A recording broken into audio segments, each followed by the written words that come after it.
When we think about the massive problem of plastic pollution in our oceans, it can feel, well, pretty overwhelming. But what if the solution wasn't some high-tech gadget out on the high seas? What if it started right here, on our own streets? We're about to dive into a whole new culture of clean that's all about turning off the litter tap, one neighborhood at a time. So take a look at these two pictures. On the left, that's the problem, right? A river interceptor just choked with plastic bottles and bags. It's where so much of our street litter ends up. But then on the right, that's the beginning of the solution. It's a hyperlocal, super-organized map of patrol routes in just one single parish. This is about stopping the plastic from ever getting to the river in the first place. It's a huge shift from just cleaning up a mess to preventing it from ever happening. Okay, so where is all this rubbish actually coming from? The truth is, it's pretty simple and maybe a little inconvenient. Most of the plastic that's fouling up our beautiful oceans gets there from rivers. And you guessed it, the plastic in those rivers flows directly from the parishes and towns where we all live. Think about the journey of a single plastic bottle. It starts on a street corner, right? Then the rain comes, washes it into a drain. From there, it's a fast track into a local stream which feeds a major river, and boom, it ends up in the ocean. This is a constant flow. A big annual litter pick is a great thing, but it's kind of like mopping the floor for one day while the tap is still gushing. It just can't stop this relentless journey. And this leads to a pretty stark reality.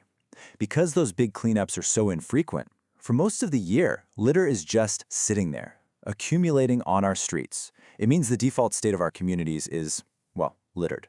And it's constantly feeding that river of rubbish that's flowing out to sea. So what's the fix? Well, we have to change the culture. The hashtag Pristine Parish program isn't just another cleanup day. No, this is a completely new strategy. It's about shifting from a once-a-year big deal to a system of constant, low-effort maintenance. It's about, quite literally, turning off that tap. And a new culture really needs a new language. So the program introduces this word, picker. Now, this isn't just some cool, trendy name. It's actually rooted in Estonian mythology, where picker was the protector of the holy river. The whole idea is to elevate this task from just a chore to a kind of stewardship, a really important protective duty for our local waterways. This slide really gets to the heart of the mindset shift. A traditional litter picker feels successful when they've got a huge pile of rubbish bags, right? It shows they did a lot of work. But for a picker, success is the complete opposite. A successful patrol means finding almost nothing. It's proof the system is working and that litter is being stopped almost as soon as it's dropped. So, how does it all work in practice? It's actually beautifully simple. First, the whole parish gets mapped out into these manageable walking routes. Then, volunteers, our pickers, sign up to patrol a specific route just twice a week. And here's the crucial part. Every single patrol is logged in an app with a photo. This gives us total verification that the work is being done consistently. And here's what that looks like in the real world. This is a map from the village of Upper Rissington. You can see how the entire village is covered by these different color-coded routes. Each one is a totally manageable distance, designed so it can easily fit into someone's daily dog walk or their weekly exercise routine. Pretty smart. Now, the system is clever, for sure, but it's the people who really make it work. It taps into two of the UK's greatest passions, a deep love of walking and a genuine, deep-seated hatred of litter. It just gives people a way to channel that energy, turning a regular stroll into a walk with a really clear environmental purpose. And it's about so much more than just clean streets. As this volunteer Sarah says, it's a powerful community builder. The pickers become these familiar, friendly faces. These regular patrols create all these little daily opportunities for connection, and that really strengthens the social fabric of the whole village. I love this quote from Glenn. He absolutely hits on the perfect trifecta here.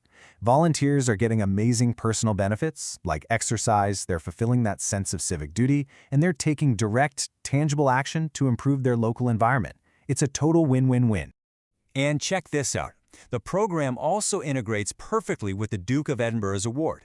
So students who are looking to complete their service hours can just take on a weekly patrol.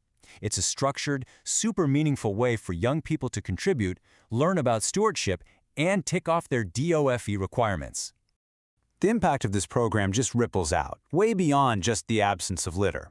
It turns out there are some serious scientifically backed psychological and social benefits to keeping an environment consistently pristine. It's driven by this powerful idea called the social nudge. Basically, research shows that people are way less likely to litter in a space that's already clean. I mean, you've probably felt this yourself, right? In fact, one study found that as soon as there are 3 or more pieces of litter visible, littering behavior just skyrockets. So by keeping a parish pristine, the program is constantly nudging people toward doing the right thing. So let's just sum it all up. The benefits here are immense. You get a beautiful parish all year round, with less overall effort than one of those massive cleanups. The patrols double as exercise, which boosts physical health and morale for everyone. A sense of community grows. And it all leads to that one powerful outcome we all want: cleaner beaches for everyone.